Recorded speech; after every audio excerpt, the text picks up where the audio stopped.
The Simpsons has been running for 30 years now and has more than 600 episodes. All of them are available on Disney+, but there's a catch. On the new streaming platform, a lot of the show's humor has lost its edge.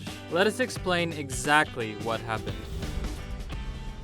No one thought that the launch of Disney Plus would be perfect. Putting out 500 movies and more than 7,000 TV shows at launch is no small thing. But Disney has got a bad case of the hiccups, and it's worse than anyone expected. Some people had trouble signing in. Others couldn't access the shows or movies they wanted, and the people who were able to access the right stuff were met with pixelated animation and buffering screens. The people at Disney say they're searching for a cure. Quote, "The demand for Disney Plus has exceeded our highest expectations. We are so pleased you're excited to watch all your favorites and are working quickly to resolve any current issues. We appreciate your patience." The Disney headquarters is probably full of people drinking water upside down, holding their breath, and jumping out from behind doors to scare each other's hiccups away.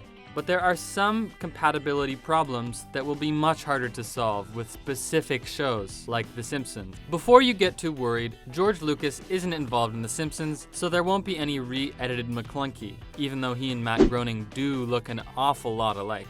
What has changed is the aspect ratio. The Simpsons began airing in 1989, 30 years ago. Way back then, TVs were different. Not only did they have a big clunky backside and fun twisty knobs, they also had a different sized screen. They weren't smaller, they were just squarer. The ratio of width to height was 4:3. The screen was 33% wider than it was tall.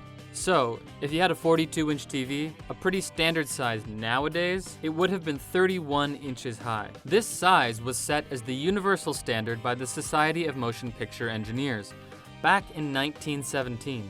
Movies soon departed from this aspect ratio as people began to realize the possibilities of a wider screen. But for TV, this was the standard until very recently.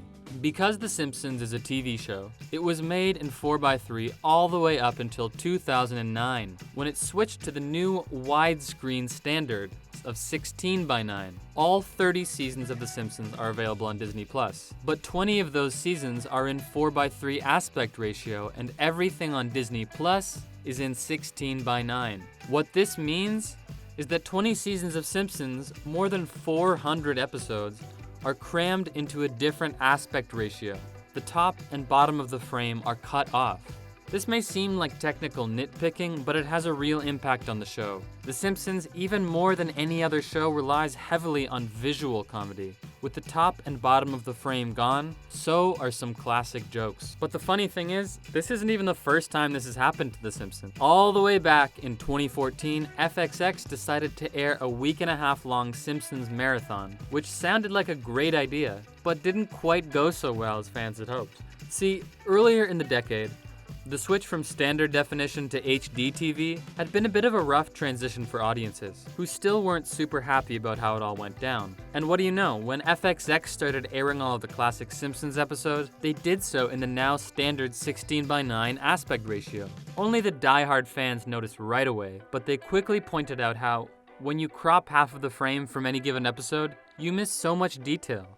The network claimed that the show had been digitally remastered, but it seemed like that just meant they cropped off the top and bottom of the frame. Not to be that guy or anything, but that is the worst idea ever. There was, as you can imagine, a pretty big outcry from all the comic book guy style fans over the whole thing. FXX not only solved the aspect ratio issue, but they gave Simpsons fans a whole app called Simpsons World. In it, you could browse every episode ever and choose which aspect ratio you wanted to watch it in. You could also search through every episode of the show by character, guest star, or episode name. If you couldn't remember exactly what the episode was called, you could just search for individual lines of dialogue from the show.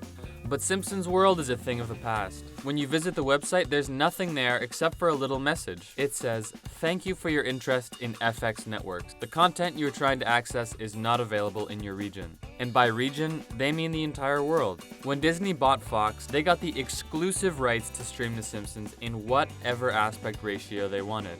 The fact that studio executives can't seem to understand how shows like The Simpsons are full of brilliant sight gags and background art that absolutely makes or breaks each episode is enough to make you turn around and go back to Winnipeg. Will you be watching the cropped Simpsons on Disney Plus, or will you be waiting until they fix it if they ever do? Let us know in the comments and subscribe to Screen Rant for the latest.